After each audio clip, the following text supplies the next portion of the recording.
Okay, testing. All right, there we go. All right, so let's get started. The title is Action Movie Crypto. So what we're going to do is very elementary cryptography, and we're going to move at about the speed at which a summer blockbuster goes. So if you want to lean back and just watch stuff explode, that's perfectly okay. If you know crypto, I'm probably not going to do anything you don't know, but I might do it differently. So, all right. So I'm getting a lot of feedback. Do we have, Jay, can you see if there's a volume to, or maybe there's one here. So what can we do in 45 minutes? Okay, so we can think about crypto at about 3 levels of abstraction. So first we have algorithms, which you're writing algorithms, you're trying to break them, implement them. We can't do anything at that level, except that I'm going to try to do a little bit about the fact that most of us programmers, we don't really know what we don't know, and that's all I'm going to try to do. So at the next level up, the algorithms are actually implemented for us. They're functions in a library. They're black boxes. But what we do is they become like Lego bricks, and we put them together. We call them cryptographic primitives. We put them together into the highest level of abstraction, which is complete crypto systems. So mainly, we're going to just look at the complete crypto system level. But we'll play a little bit at this level, partly to give you just an idea of what it means, and also because, unfortunately, a lot of popular libraries don't actually give you complete crypto systems. They give you a bag of building blocks and say, here, put it together, which is a lot of exploits come from that. At least you should be a little bit aware of it. All right, the one problem, Jay, is there any way to get the feedback down? I don't think I have a volume control, that I'm ringing in my own ears. So the one problem with doing it this way is if you start at the high level, but you haven't actually studied in the algorithms, it's very abstract. So what I'm going to do is I'm going to actually use some very simple toy crypto systems to give you a concrete picture, and then what we're actually talking about are things that are algorithm independent, so that doesn't matter. The other thing is we'll get some concepts and some ideas that will help you if you read further. So turns out that we can do everything that I'm going to need with one of the oldest and simplest of all ciphers. We're just going to do variations on the Caesar cipher. So in somewhat modern language, we're going to say this is 2 functions, E and D for encrypt and decrypt. And these are just functions on strings. Functions are little machines, and we put in a string, we just turn the crank, and out comes another string. Okay? Now, I'm not going to try to really define crypto systems. That's way outside the scope of this talk. But it's pretty clear that whatever we mean by a crypto system, D has to decrypt whatever E encrypts. So that's what this basically means. All right? Now, in order to actually present the algorithms, here we go. In order to actually present the algorithms, I have to give you an encoding. So we'll use the simplest one possible, A equals 0, B equals 1, through Z equals 25, in which case the functions are really easy. I'm just taking each letter and adding 3 to encrypt it and then subtracting it back out. The only thing is there's that little mod 26. And if you don't know what that means, it just means when you go outside the range, you wrap it. So if you've ever played asteroids, the coordinates of the ship were done in modular arithmetic modulo the screen size. So if you understand asteroids, you understand everything you need to know about that. All right? Now, first of all, you might ask, is this any good? And the answer is heavens no. Okay? There's no useful security in this algorithm, but that doesn't matter because we're actually using it as a model to stand in for algorithms that you can't attack so easily. So we just don't attack the algorithm in this talk. We just talk about everything around it, everything else. All right? And you just have to trust me, or you can go read about algorithms that actually are secure. Now, there is, however, a different problem with this, with my model, and that's that E and D are the wrong kind of function. So one of the themes of this talk, every crypto system involves a decryption secret, okay? And it's that knowing that secret is what makes it easy rather than hard to decrypt a ciphertext.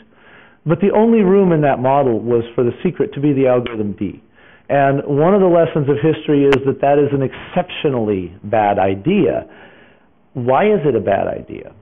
It's a bad idea because algorithms mean something. Okay, they're hard to find, they're hard to devise, they take a long time to test and gain confidence. You can't change them. Now, we actually want to change secrets automatically every time we connect with it. And the real reason is because the purpose of cryptography is so I can order Thai curry over the internet, okay, basically. I mean, you guys may have your agenda, but that's what I want. And that means I'm going to have to actually generate a secret every time I do this. And so it cannot be a function. It cannot be an algorithm. So in mathematical language, it means that cryptographic secrets need to be arbitrary. Okay? They have no significance except we chose them. Fortunately, there's actually something arbitrary in the Caesar cipher itself, and that's the number 3. I didn't have to add and subtract 3. Okay? So what I'm going to do here is I'm actually going to grab that number 3. I'm going to yank it out and stick it up in the argument list. Okay?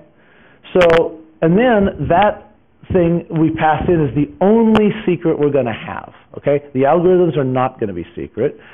We call them keys because if you think about it, a physical key, what is its significance? It's actually not worth anything on its own. Its worth is the other things that it protects, the value of what it protects. And that's the only significance to a cryptographic key.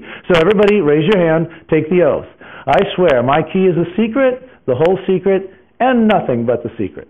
And that's what it means to be a cryptographic key. Okay? So you're all sworn now. All right. So here's what happens when we improve the Caesar cipher. They're just functions like before, but they also take a key. And then to encrypt and decrypt, we simply add and then subtract this key out, modulo 26. And then to decrypt, we have to use the same key to decrypt that we used to encrypt. Okay, so that's pretty straightforward. Now, there is one interesting feature of this model, and that's that 0 doesn't actually encrypt anything, does it? Okay, it has a weak key, but real-world systems actually do a weak key. That's a flaw because it means the key does mean a little bit, but it's a very tractable one.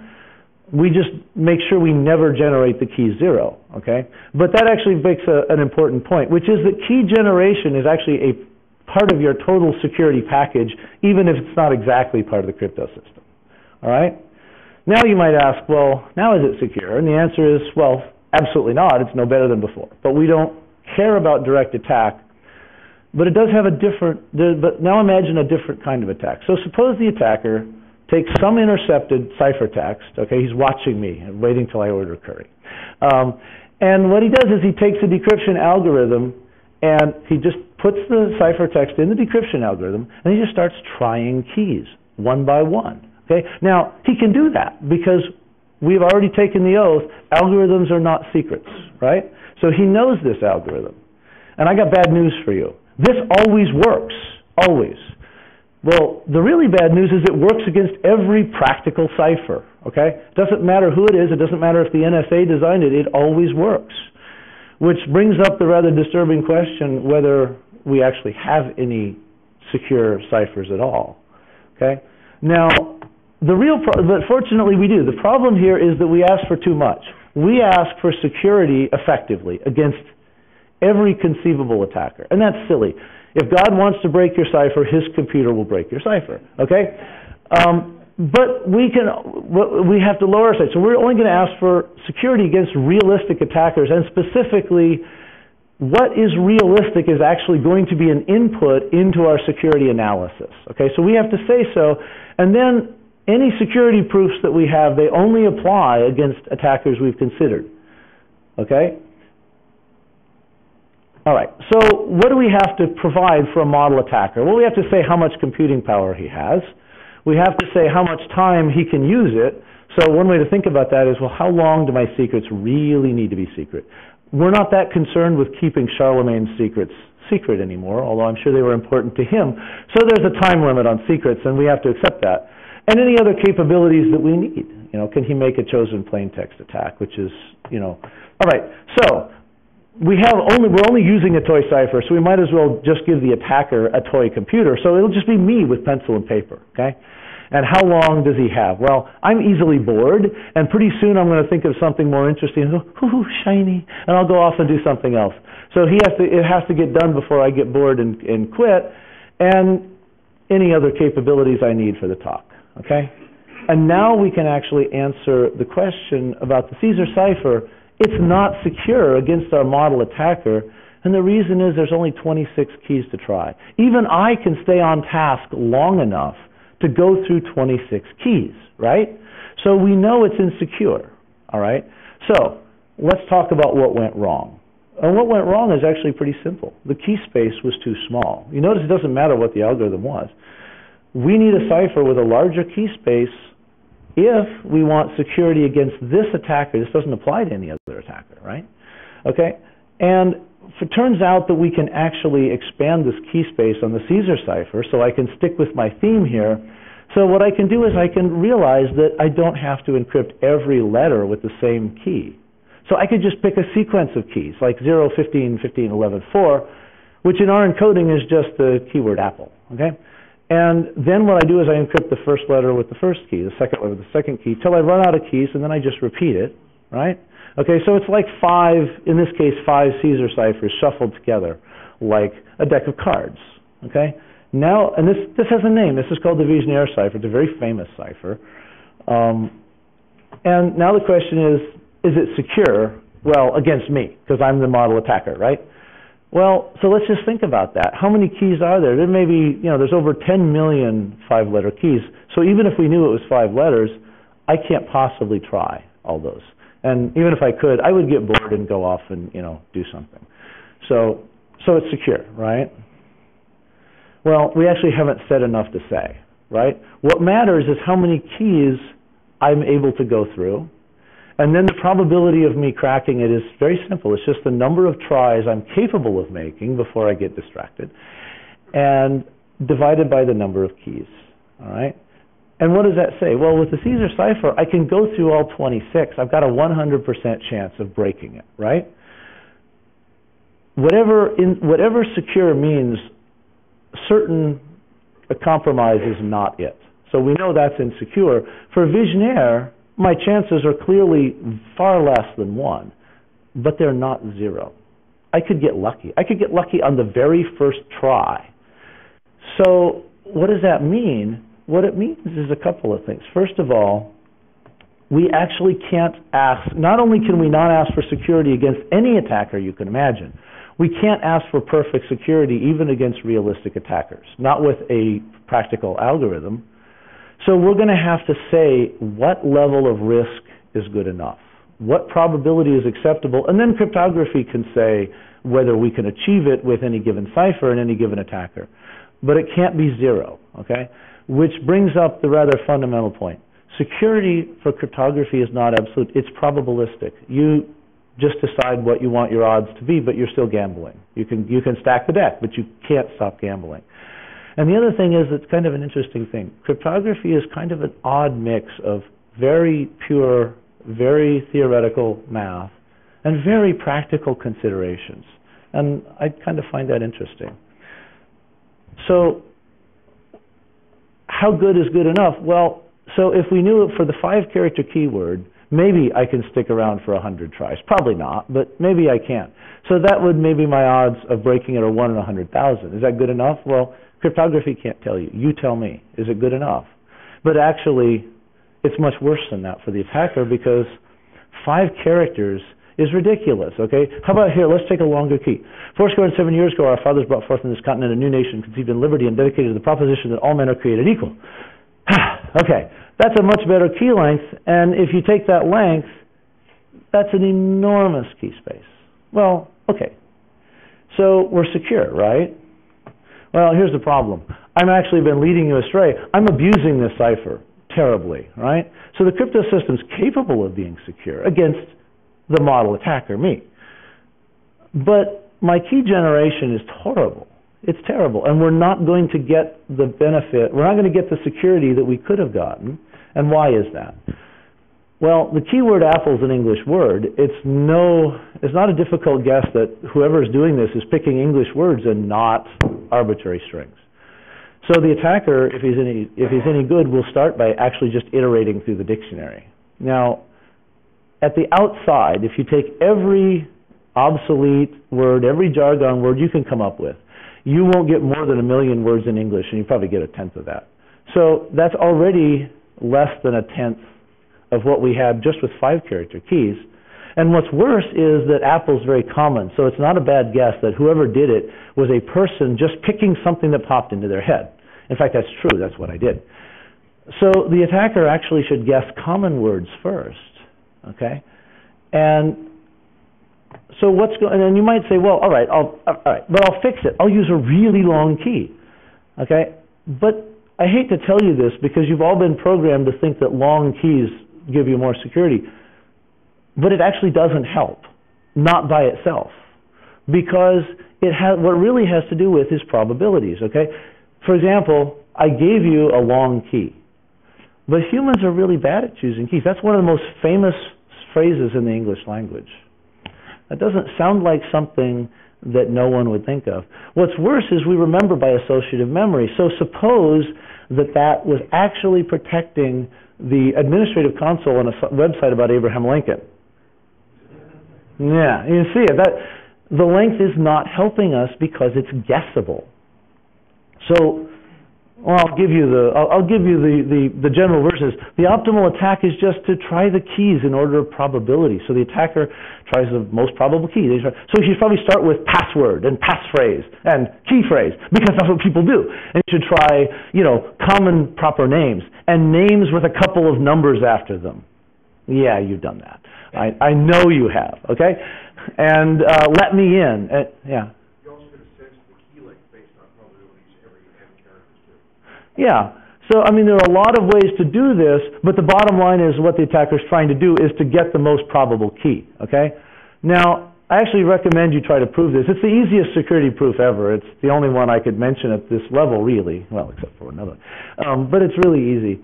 And this is fair in this attack because this is not an attack on the algorithm. It's attacking the key generation algorithm. Algorithms can't be secrets. So he does know our key generation algorithm. So what went wrong is when I calculated what the probability of breaking it was, that assumes that all keys are equally likely. And I violated that very badly, right? So this is some ancient Greek wisdom from, Euripides or somebody, right? Those are the gods who destroy, they first make to violate the assumptions of their security theorems. You know they said that, right? You believe me? All right. So the point is that what we have to do, so how do we defend against this? This is the other easiest security proof ever. So, get out a pencil and paper and play with it. What you have to do is just satisfy the assumption that I made. Make all keys equally likely. So how do you do that? You generate them randomly, okay, with a uniform probability. All right? So why did I spend time on brute force? Because that's actually the fundamental attack. It's the yardstick we measure everything else by. Because it always works. It has nothing to do with the algorithm whatsoever. And so it becomes key to how we think about security, even when it's not brute force that we're actually talking about. So when I calculate that probability, tries is just about the attacker. It's just about how much effort he expended. Number of keys is just about how much effort it would require. Okay? Nothing else is involved. So the denominator, the number of keys, actually measures the maximum intrinsic security of the system. That's the most we can achieve, right? So what we usually do is we measure this in bits, okay, because it's very easy. So with Caesar, we get less than 5 bits of security, okay? So you're never going to find an attacker that can't do that, right? So with 5-letter keys for Vigenère, you still get less than 24 bits. So by comparison, the original standard, so DES is now deprecated. Why? Well, among other things, it has 56-bit keys. And that was okay when it was devised, but we have faster keys. So Moore's law has destroyed this, essentially. Okay? NIST is now phasing out 80-bit keys, which gives you kind of a measure of where we are in terms of computational power. All right? So the current standard, you actually have multiple key sizes. So you get some adjustable security. My point is just that we use this notion of brute force as a measure, okay? So that's why you need to understand. This is kind of the language of cryptography. The other thing is that you can use this, by comparison, to measure effort for attacks that have nothing to do with brute force, because this is essentially effective security. Now, so Vigenère actually is much worse than I said because there are actually very effective attacks against it. So you get much less than 24 bits of actual security. So DES has 56-bit keys. I did a little bit of looking. You get less than 3 bits of security with the best known attack. And what does that mean? It just means that with the best known attack, the amount of effort you have to do is equivalent to having to search a 43-bit key space. So it's a very useful yardstick, and it's basically the language we use for cryptography. Now, there are actually a whole bunch of other attacks that are not direct cryptanalysis that are actually kind of fun to think about. We don't have time for them.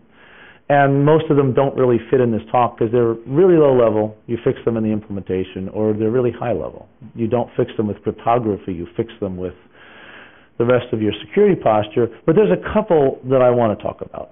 Okay? So let's talk about nature's most perfect food.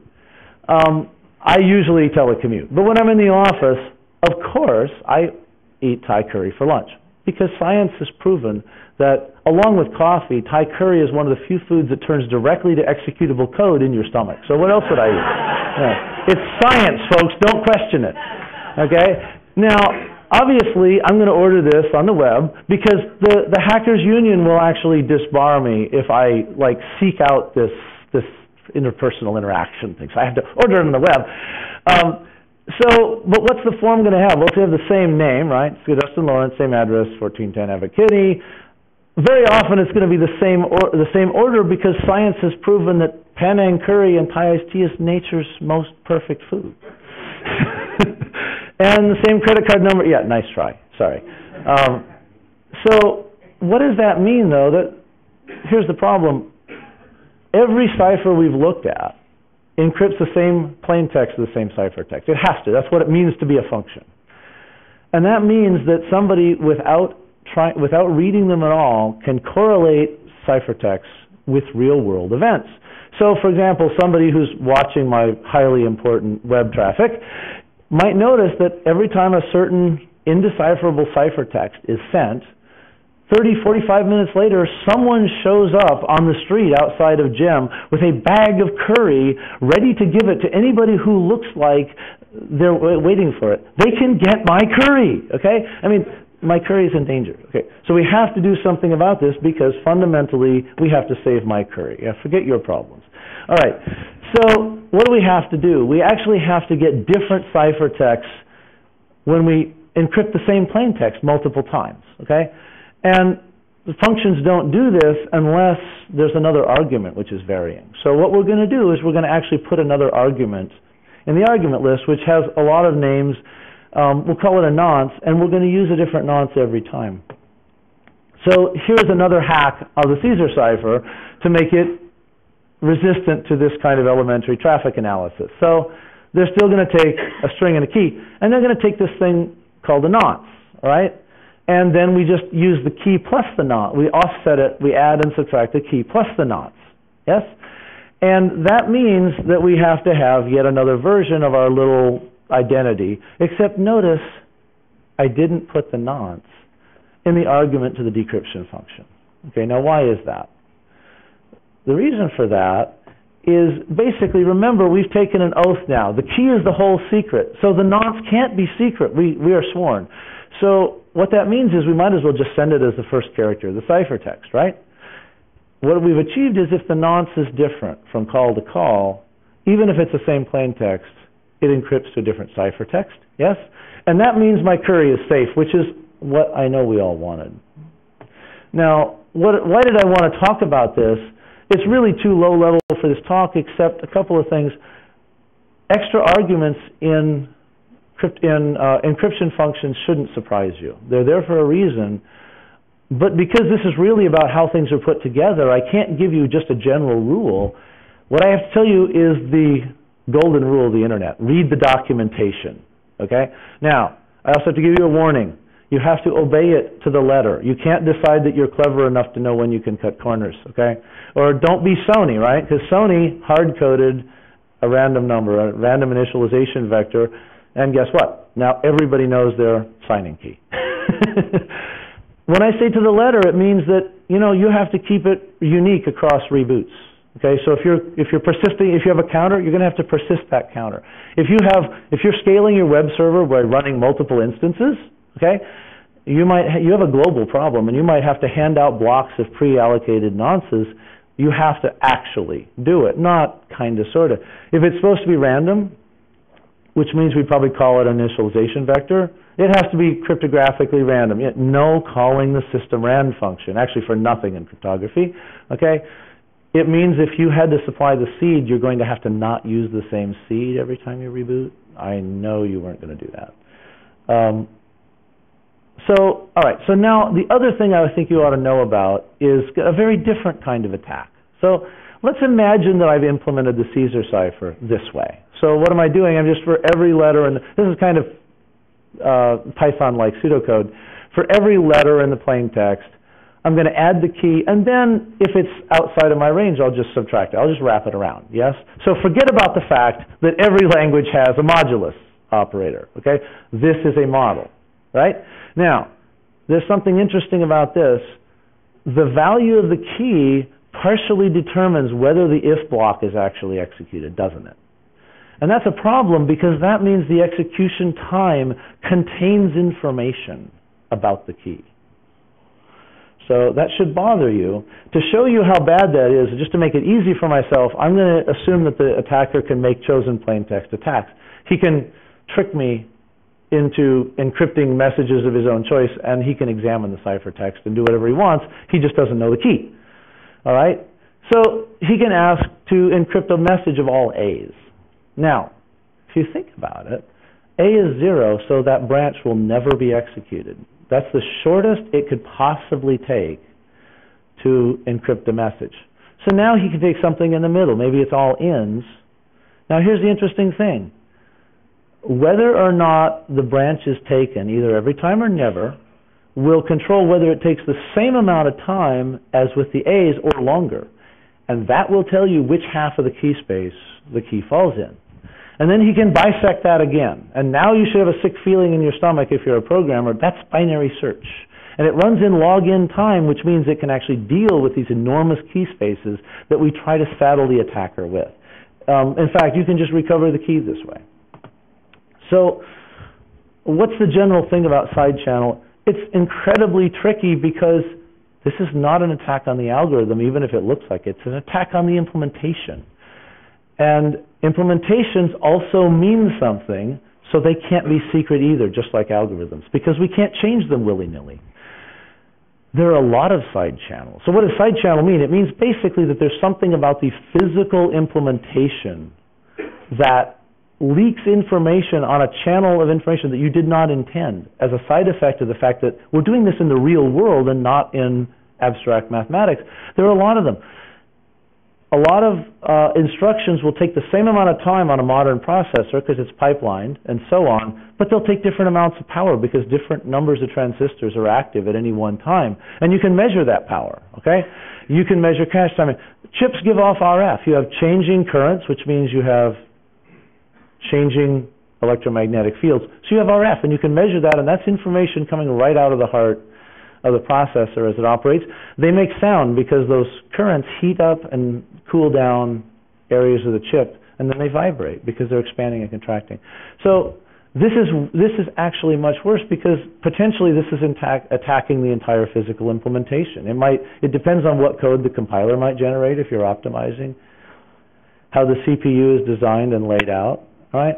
So what's the lesson here? So those of us that are programmers have no skills. Even though we think we can implement anything, we have no skills in implementing code securely. And the problem is we know so little we don't know what we know, which there's this odd Dunning-Kruger effect which leads to a lot of exploits where programmers implement stuff and they don't know what they're doing because it's too specialized, right? We're actually trained to make side channel vulnerabilities. Why was there a vulnerability that I showed you in my little cartoon vulnerability? It's because I didn't do work that wasn't necessary. I only subtracted if it was necessary. And that creates side channels. So I am trained personally to create side channel attacks, right? I'm a programmer. So the point is, I just wanted to actually give you a reason for the advice that you've probably already heard. Don't go implementing algorithms yourself, even if you know they're perfectly good. That's why you really only use libraries that have been vetted by the community. They've withstood people trying to break them. All right. So here's the interesting thing. At this point, if you believe me that we have algorithms that are resistant to direct attack, we've kind of solved the problems of classical cryptography, which is interesting because there's thousands of years of people not thinking of it the way we're thinking of it. But we have two problems, all right? We have the problem of key exchange and authentication, and these were always there in a sense. But they didn't really seem that bad when we didn't know how to do cryptography at all. Now we know how to do it, and what's left are these, and they're pretty serious. So let's take a look at this. So first of all, let's look at key exchange. So I told you every crypto system requires a decryption secret. Yes? Okay. So we have to satisfy this identity, and both the encryptor and the decryptor have to know this secret, right? So that means that you have to communicate the key between two people. And that's kind of a chicken and an egg problem because you have to do that securely. If you can communicate securely, don't use the cipher. Send your message that way. Yes? All right. So what we really do, of course, is in the real world, we prearrange keys sometimes. We're together, we prearrange them, yes? Okay, and that works, sort of, if you're a diplomat or a soldier. You know you're going to communicate securely back with, Washington, with headquarters. It actually doesn't work for us. And in particular, we have the most serious problem. It doesn't let me order curry over the internet. And why is that? Because I can't prearrange keys with every Thai restaurant in every location I might ever visit, can I? It's just ridiculous. You can't prearrange a key with every seller on eBay that you might want to buy something from. You don't even know who they are. You can't do it with every website on the internet. Yeah? Okay, so what that really means is that as we've done it so far, encryption doesn't do what we actually would like to do with encryption. So let's think outside the box for a minute. The problem is that both parties needed the same key. So let's just imagine if we had a more magical crypto system. What if they were different keys? Yes? Now, there's something beautiful about that because only the decryption key has to be secret. That's why I was very careful to say there has to be a decryption secret. So if I generate a key pair, I keep one of them secret, and then I hand the other one to Dave, and I can just throw it out. Anybody can have it. I'll post it on my website. I'll put it on the MIT key server. And the point is this. So how would that work? So here's an example where there's one more hack on the Caesar cipher, right? So I put public key in scare quotes because this is not really a public key system. But what do we have? Well, first of all, we have three functions. Okay, so we have E and D, which we're familiar with. I put in a new function K, okay, and it takes something, I'm not going to talk about it, but it's probably just a bag of random numbers. It's going to make a new key pair. Why did I put it into the cipher? There's a reason I'll tell you in a second. What am I going to do? Well, what I've done is I've changed the decryption function. Now it's adding instead of subtracting. That makes it the same as the encryption function, but that's not relevant. That doesn't matter. What really matters is that now a different key has to go. So if you encrypt with 3, you have to decrypt with 23. Yes? So they're different keys. Now, only one has to be secret, so I'll just send the public one, and we got no key exchange problem. Now, you might object, wait a minute, I can easily produce the private key from the public key. And that's true. But this is not a public key system. It's a model. And so for model purposes, you're just not allowed to do that. Right? It's a model. Okay? And in a real key system, the real reason that you put the key generation algorithm into the set of functions, it's sort of into the algorithm itself rather than just say pick random numbers, is because now your security proofs have to include the key generation because this system depends entirely on proving that you are computationally unable to produce the private key from the public key in an amount of time that I'm concerned with. Yes? So you just can't do this, and it's not obvious that any such function, any such system should exist, right? If you ask me, I would say no. That's too much, it's over-constrained. But they do exist, so you'll just have to trust me. But there's another problem, and that's the final thing. This is actually unusable. Why is it unusable? Because it has no authentication. Now, for symmetric ciphers, they actually come with a kind of rough and ready implicit authentication because the only way to send me an encrypted message is to know this shared secret. So I know I'm communicating with someone with the secret. And if I'm smart, maybe I'll only hand out I'll have a key pair that I hand out to people individually. Yes? And if that is compromised, I have bigger problems than just authentication. But now we're handing it out. And now the entire world can pretend to be whoever they want, and I have no idea. So the matter of fact is we can't use this to do anything, and certainly not e-commerce, which leads to total catastrophe. I can't order curry over the internet, okay? So one more time, we have to save my delivery curry, yes? So we're going to go outside the box one more time. What if I did something crazy and I encrypted something with my private key? Well, I get no security whatsoever. Everyone in the world can decrypt it because I gave it away. But here's the funny thing. Only I can make such messages because only I have the private key, yes? And that's what we want from authentication, which makes one of my final points. The effective notion of identity for cryptography is actually access to a private key. That's the only notion there is. All right? So now I can protect my curry. So let's look at a little model crypto system. What do? So I take my message, my order, I encrypt it with my private key, then I re-encrypt it with the web server's public key. Yes? Now I send it off to the web server. The web server decrypts it with its private key, which proves that we have security. Only the web server can do this. And then it decrypts it with my public key, which proves it actually came from me and not, one of my friends deciding it would be funny to order me 300 orders of curry. No one would do that. All right, so there's only one problem with this. This is the very last thing I really am going to cover. The model isn't quite right, and that's okay because it's a model, except it's not right in a way that you can actually see. If you've ever seen a PGP signed email, what you actually saw was not a message encrypted with a private key. You saw a plain text, and then you saw a little block of data, right? So the fact that it's visible that I'm lying to you is what bothers me, because now you can catch me. So what really happens is that it's surprising that public key systems exist. And while they do exist, we only know of two fundamental schemes, and both of them lead to very slow ciphers. So what we do is we solve this by we use them as little as possible. We use them for the one thing they do that nothing else can do. Okay? But this giving you a better model shows you a picture of what I really mean by putting together primitives. So what do? Well, so what I do is I take the plain text and I hash it. I haven't talked about hash functions. All it means is I have a block of data which can only be produced from the plain text itself, and that's part of the security guarantees of a hash function.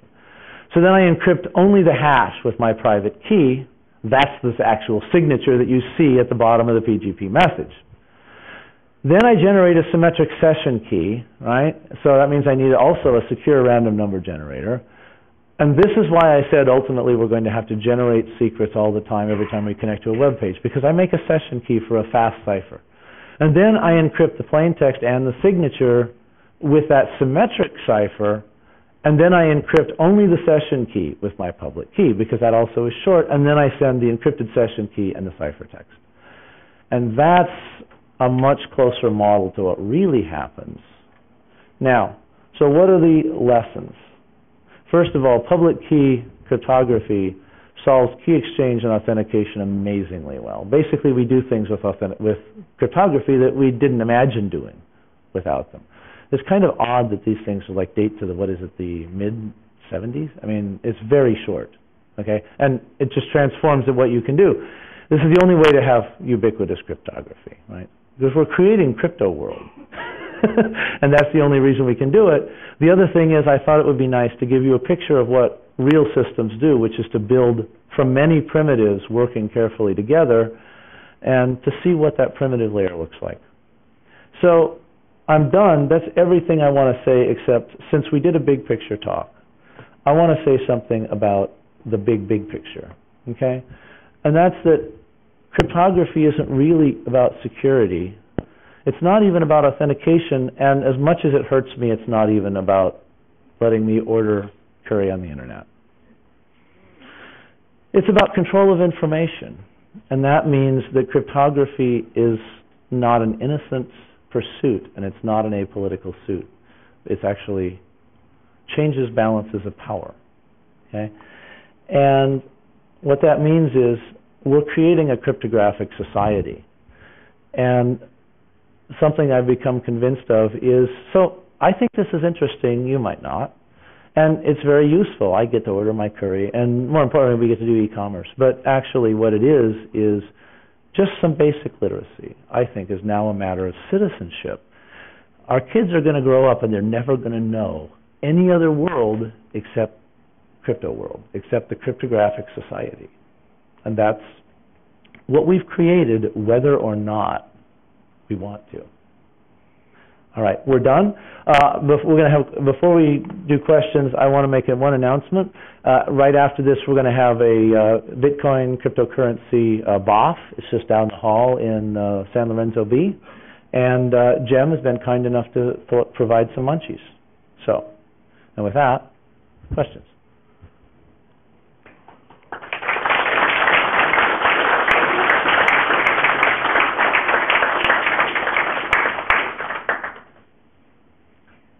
Yes?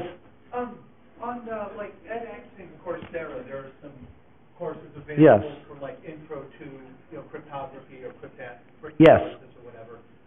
They all mention there's some prerequisite of some kind of math, like probability. Yes. What would you suggest as a fundamental math that you could get learned up on to be able to effectively go deeper into this?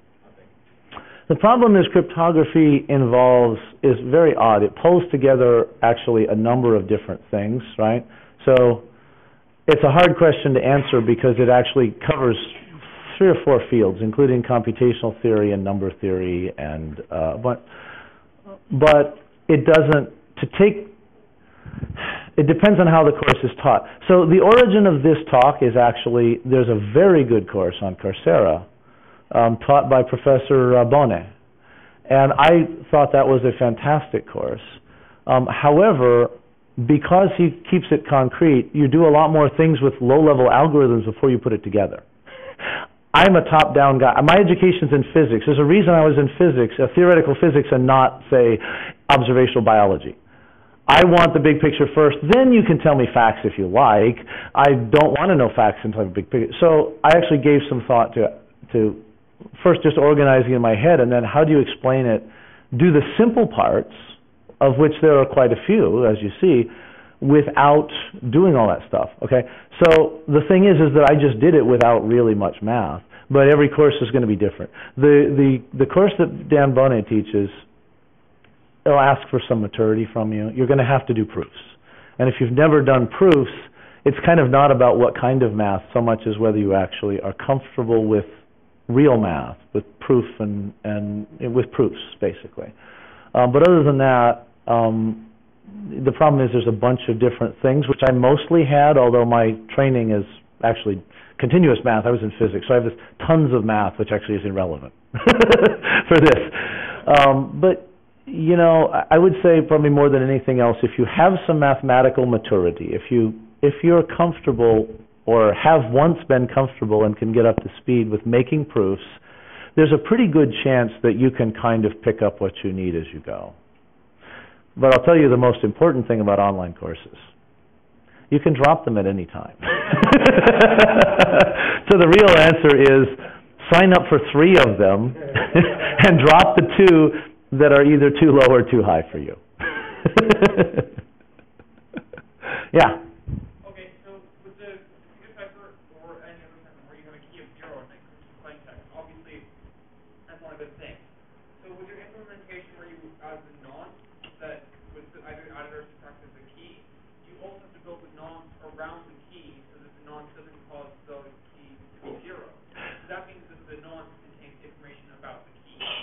That's true. That's really kind of the reason I didn't say that is that's more or less an artifact of my very, very simple model. So in a real system, that's probably not going to be true at all. Yeah, I mean, no one uses the Caesar cipher for anything but amusement, yeah? Or for teaching a course where you tried to make all the hard parts go away. But I mean, because in fact what I did with the nonce is very, see, I said what I was doing was really at a lower level than the talk. So it's really not going to do that. It's going to do something with it. I just gave you a model. However, there are a great many things in cryptography where, think about this. The odds of that happening are something like 1 in 26, right? but I only have a key space of 26. What if it was 1 in 100 billion? You might not care. There are a lot of things in cryptography where, yes, formally there's a failure mode, but since we already know that there is a failure mode that somebody might get lucky and brute force it, if it doesn't happen any more often than brute force, we don't care. So you could actually have an algorithm where that could happen, but it's a real algorithm, and it's very unlikely, and then you don't care, because you can't have perfect security. I kept saying, by the way, practical algorithm. There actually is an algorithm that gives you perfect security. It's just not really usable. But go read up on the one-time pad. It's actually quite fun. And there's another talk which would be fun to do where we point out that there may be a way to do quantum key exchange and make it work. But anyway, if you think long enough about why the one-time pad works, and I've never really seen a simple explanation, so I spent days working out in my head just exactly. It's actually fascinating, okay? But it's not for this talk. Yeah? So I went through all the talk thinking that one of the guns on the projector was broken. Yeah. I think it's a furry theme.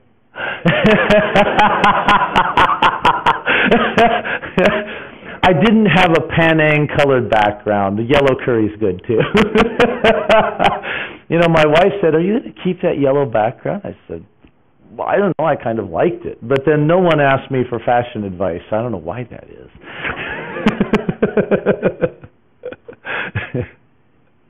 Anybody else? The other reasonable question I actually had was there are cases where, as you're working through the cipher, you actually get information about failed attempts as you're trying. So, for example, the Caesar cipher, you had with the five, not the Caesar, but the V one, the Frenchy one, right? Wiesner cipher, yeah. So you had five, but effectively within one or two or three numbers, you would know that you were off, and then you would right.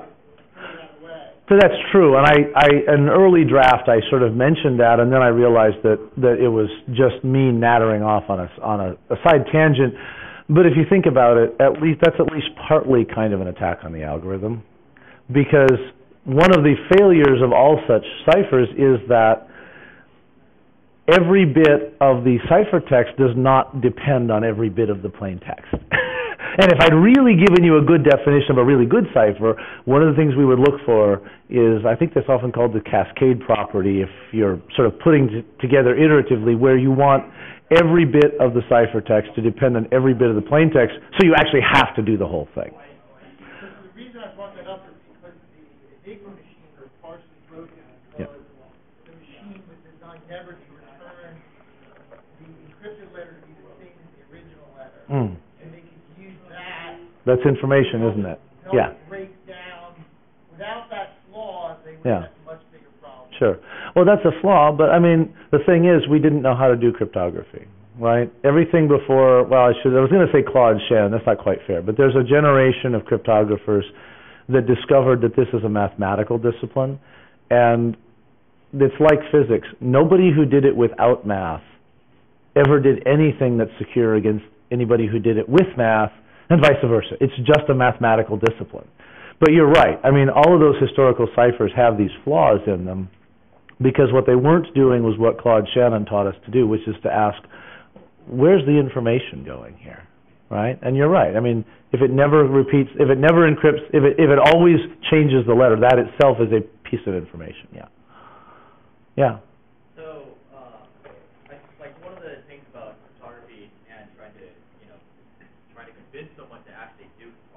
Yeah. They have trouble conceptualizing how PKI even works. Like, I have a private key and I'm giving you a public key, and vice versa. Do you have a real world simple analogy that would help in explaining how public and private keys end up interacting? I guess I could try to concoct one, but I'm not sure I can think of anything sort of natural. You probably almost certainly could construct a physical lock that only turns in one direction with one key and the other direction with the other key. And then you could imagine having a box, right? And you say, well, okay, you could all have a copy of the key that locks it, and I'll just leave the box there in the back. And then, if you want to say anything to me, just put it in there, lock the box, and then, leave it on the table or whatever. And that's probably, I mean, that's obviously close. The only problem is I just invented that. So I don't know if that's entirely fair. Actually, no, here's a better way. Imagine this. So I take a box, it has a hasp on it, and I leave an open padlock next to it. If you want to leave a message for me, put it in there and then click the padlock, because you know you can do that without the key. So the padlock is kind of taking the place of the public key. But you can't unlock it without the key, and I keep that. That's the private key. That's probably the best one. So I guess the answer is yes. I didn't know that. Yeah. This is sort of a personal nid of mine. Don't get me wrong, that was a great talk. But if you go back to the 1978 Needham Schroeder paper, the actual subject is comparing public key systems and private key systems. And what they actually do is they take all of the standard operations that an enterprise might want to do, like encrypted email, encrypted files, et cetera, and for every single case, they design and present both a public key solution and a private key solution. Okay. And compare them. And the conclusion of the paper is basically that public key versus private key is a red herring. Well, so I haven't seen the paper, so... It's a lot easier to yeah. explain authentication with public key systems than private key or symmetric key systems. Okay. But the Kerberos authentication system is sort of an existence proof with the fact Okay. that you don't have to use public key Okay. to authentication. Well, I mean, I don't know anything about it, so that's kind of interesting. What's the paper? Needham Schroeder, and I forget what the title is, but it's Communications of the ATM, and it's 1978. Interesting. So my first question, being kind of a cynic, is, so my graduate advisor once gave some profound advice that all of us grad students are like, what? He said, never do a calculation until you know the answer. So what that means is that don't get you. So before I try before I read the paper and understand it, my first question would be to find out if I need to read it. Why is it that all of the cryptographically sophisticated entities that I know of actually use public key systems? And I'm not mocking. I'm actually asking seriously. Why is that? Because there are actually things that you can do with public key systems that you can't do with symmetric key systems. It's just that if you go through the obvious standard list of things, Okay. they aren't on that list. Okay. Now, if you want to embody your authentication in a physical device like a smart card, for instance, and you want it to survive somebody stealing the smart card, then a public key system has some properties that a symmetric key system would have. Okay. Well, since those are usually weak computers, it makes me wonder. My second question was, are these actually computationally practical constructions? And again, I'm serious because I don't know the paper. Anyway, in systems that run in exponential time or exponential memory are probably only of theoretical interest. So. That they present are practical. Okay. I will say that the majority of them have been cracked since then. In particular, all of the public key solutions that they presented have been cracked. Okay. Which I think tells you something about the relative complexity of public key solutions versus symmetric key systems. Well, we know they're kind of brittle. And that's another reason I didn't say. There are security reasons to minimize how much we use them. There's a nice little paper on Dan Bernstein's website of his discussion of the problems of most of the curves that we use for elliptic curve cryptography. And his general attitude is most of the ones we're using have serious problems, either theoretical or they were almost like they were designed to be very hard to implement correctly. So not that any of us are paranoid. So anyway, well, thank you, because I should find that paper, because that's interesting. Yeah. The reason it works because the keys basically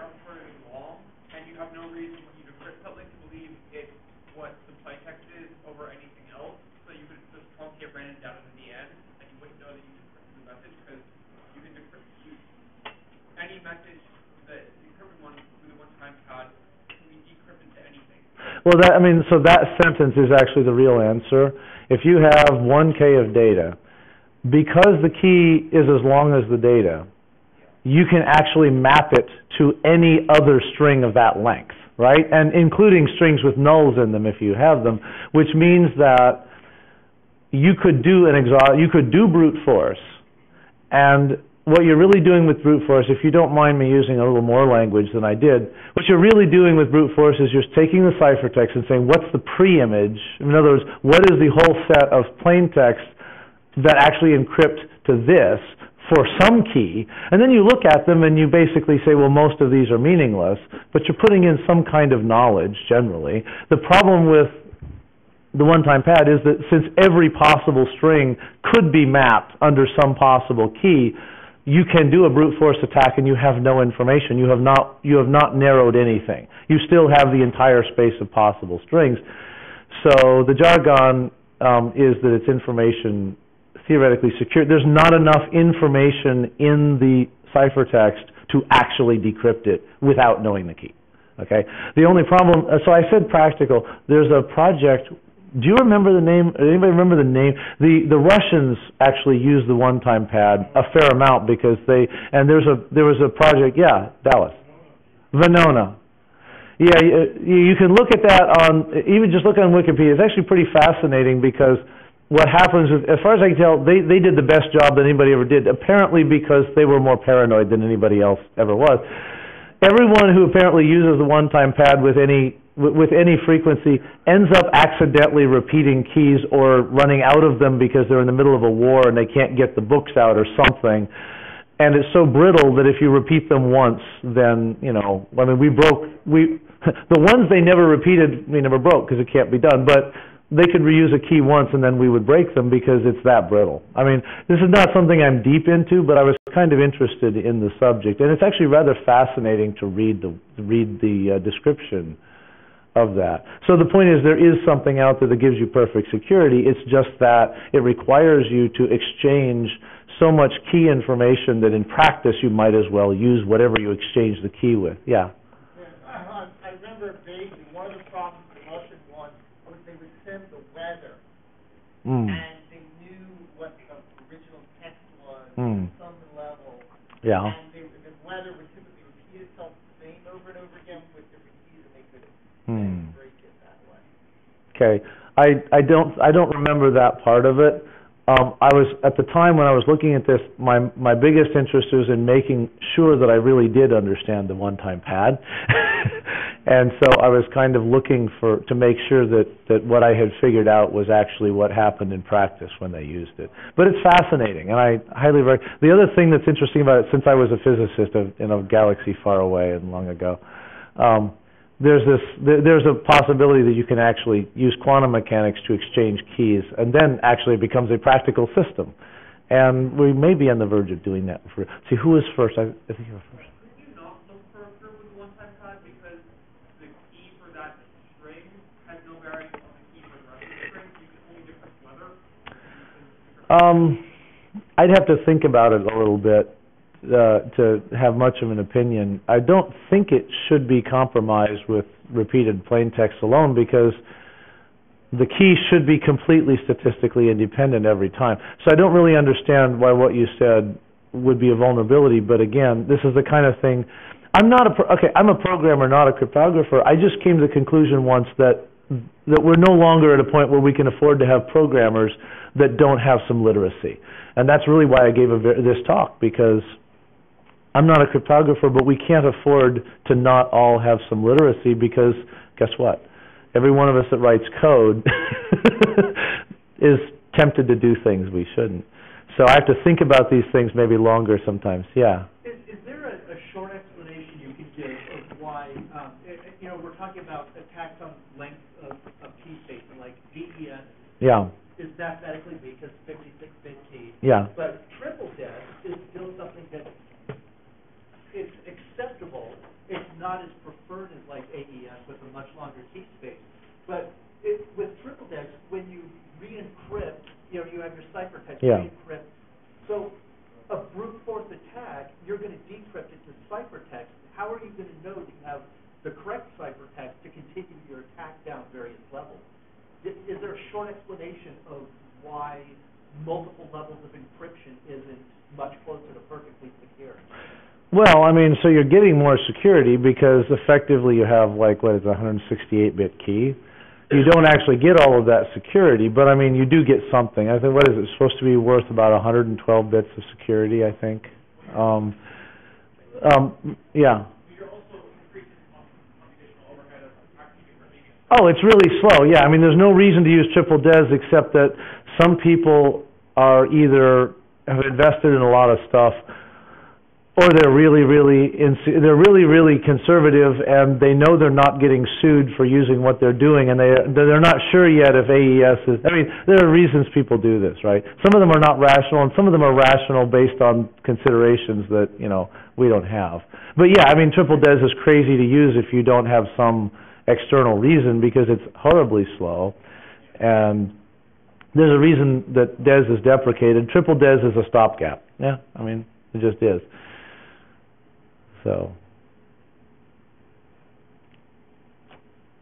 I tell you what, I should probably dismiss you guys because I think it's about time for the BOF, but I'll stay, or we can go over to the BOF and talk if you like.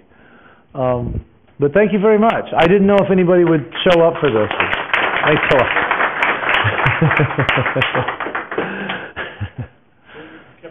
Did I keep you awake, Dave?